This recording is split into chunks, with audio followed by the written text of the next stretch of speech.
Olá, meninos, tudo bem com vocês? Espero encontrar vocês tranquilos, né? Que vocês estejam na paz. E vamos aqui mais uma vez trabalhar dessa forma, né? Diferente, que já não é mais diferente, tá bem comum. Vamos trabalhar aqui com essa apresentação de slides, né? E vocês estarem acompanhando. Também vocês podem acompanhar pelo livro de vocês esse conteúdo. Hoje nós vamos falar sobre projeções cartográficas, tá? No livro de vocês, eu até coloquei uma referenciazinha aí, ó. Observação, livro didático, página 73 a 77. Então, sobre projeções cartográficas, que é o ponto que eu vou estar falando hoje, citando hoje, são as projeções que definem, que mostram como se deve estar transformando a forma, né, que é uma esfera da Terra, para uma forma plana, né? Então, essa modificação do que vem a estar presente na superfície terrestre, né, de uma forma cilíndrica, esférica, né, vai passar para uma forma plana ou um tipo de desenho, um mapa, uma representação da superfície terrestre. Isso eu deixei claro para vocês na aula passada. Então, vamos dar continuidade ao nosso assunto do terceiro bimestre, ok? Então, vamos lá. Projeções cartográficas. Projeções cartográficas são representações da superfície esférica da Terra em um plano, possibilitando a construção de um mapa, ou de mapas, né? No caso. Um mapa corresponde à representação aproximada da superfície terrestre, em um plano utilizando as coordenadas geográficas. Então, as coordenadas geográficas nós já vimos, né, que são aquelas linhas imaginárias, né, que são as representações por linhas imaginárias que vão falar entre os meridianos e os paralelos. Então, essa construção se dá por meio de um sistema plano de paralelos e meridianos, representações de linha, ou seja, as projeções cartográficas. A linha principal, né, que representa os paralelos, é a linha do Equador. E a que representa os meridianos é o meridiano de Greenwich, né? Então, partindo dessas linhas, que são essas coordenadas geográficas, é que se vão transformar a distância, né? No caso, a distância de uma área em graus. Eu quero deixar bem claro para vocês que todas essas formas de representação através de um mapa são formas distorcidas do que contém a realidade, né? Então, quando uma pessoa ela vai elaborar um mapa, ou quando a gente pega um mapa, ele foi idealizado de uma certa forma. Ele foi visto de acordo com o prisma de uma pessoa, ou de uma determinada localidade que queira ser destacado naquele mapa. Então, tenham sempre em mente que o mapa ele é uma representação geográfica, mas também ele contém alguns elementos que vão ser, vamos dizer assim, implícitos naquele mapa, né? Nós vamos ver um pouco mais para frente. Então, nós temos aí a forma plana, né? Cônica e cilíndrica. Então, eu pesquei essa imagem lá na internet, que eu achei bem interessante, que mostra as formas com que pode ser expresso os mapas, né? Na forma cilíndrica, se a gente for observar, ela vai sempre privilegiar um pouco os polos, né? Os polos do planeta, porque a nossa forma do nosso planeta, geograficamente ou matematicamente, nós falamos que o planeta tem a forma geóide, né? Então, ele é uma esfera com os seus achatamentos nos polos.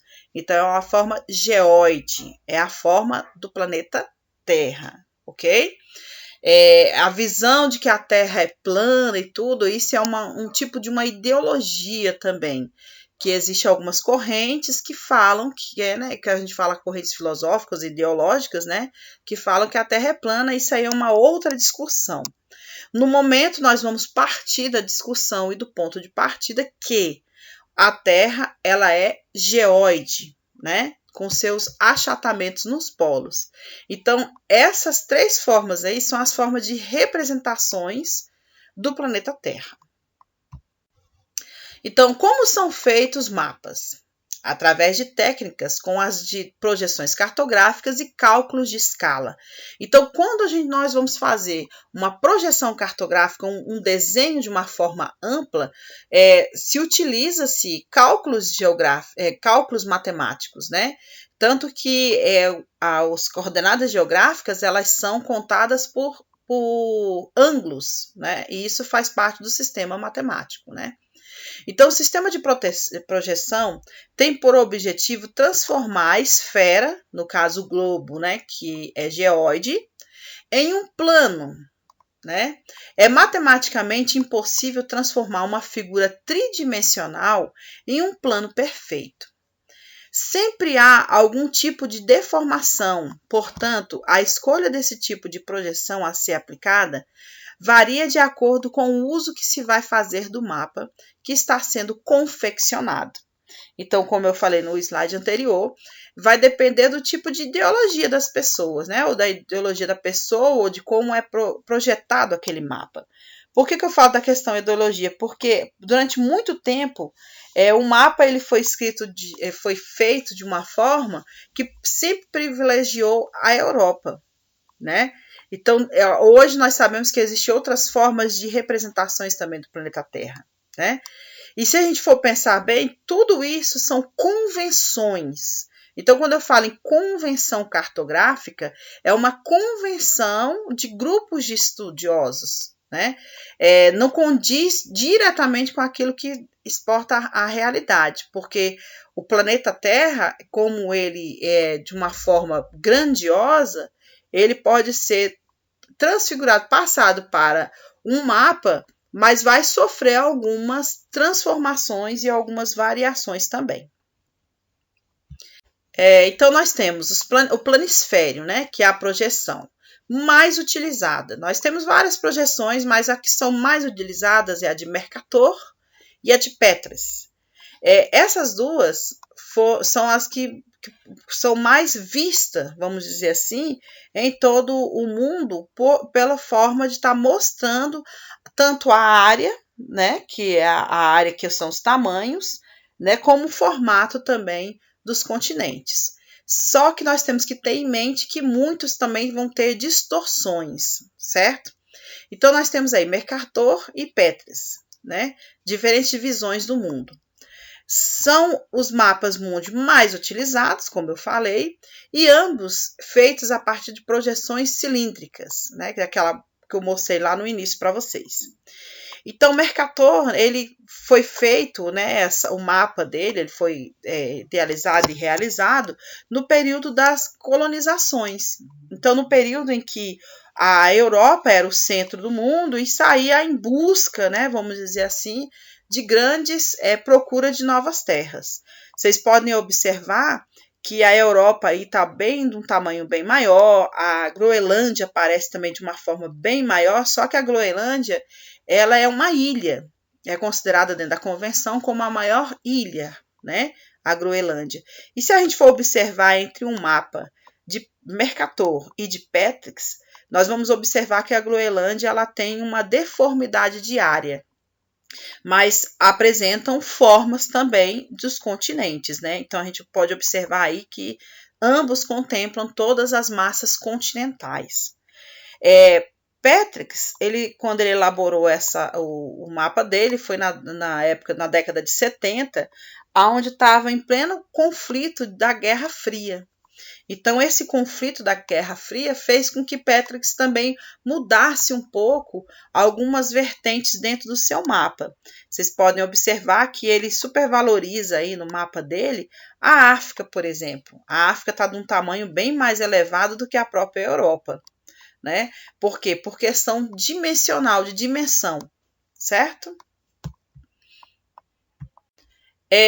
Existe essa polêmica, né? Como eu coloquei para vocês, se vocês observarem os dois mapas, é uma polêmica grande, né, entre ambos, mas são os mapas mais utilizados, que é o ponto de partida da geografia, né, que a gente utiliza hoje.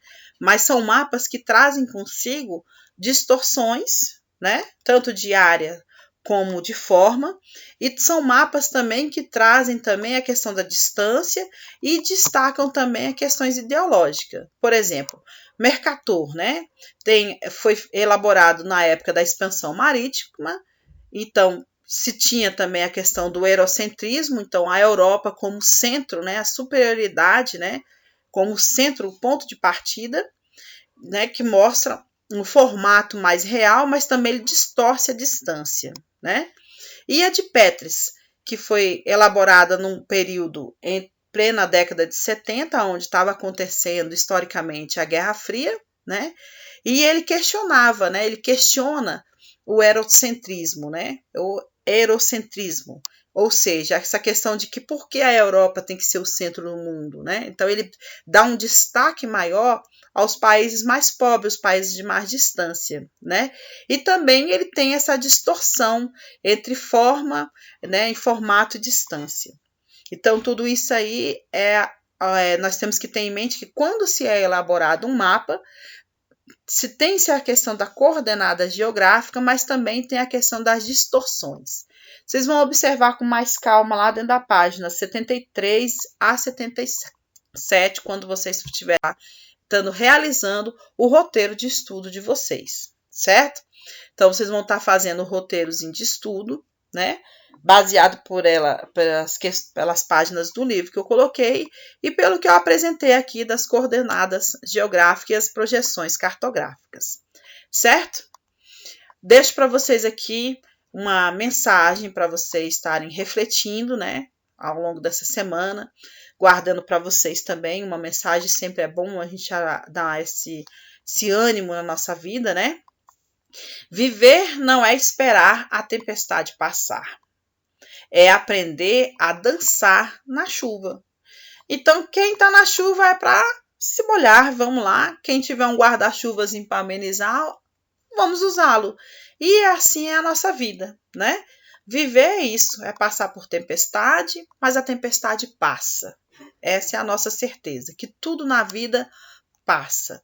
E nosso ano não está perdido. Apenas nós demos uma pausa na nossa vida presencial, mas tudo que nós podemos aprender e absorver, nós vamos utilizar esse ano, para que a gente possa sempre ser pessoas melhores e estar engrandecendo o nosso conhecimento. Deixo para vocês aqui meu beijo, meu forte abraço e até a próxima.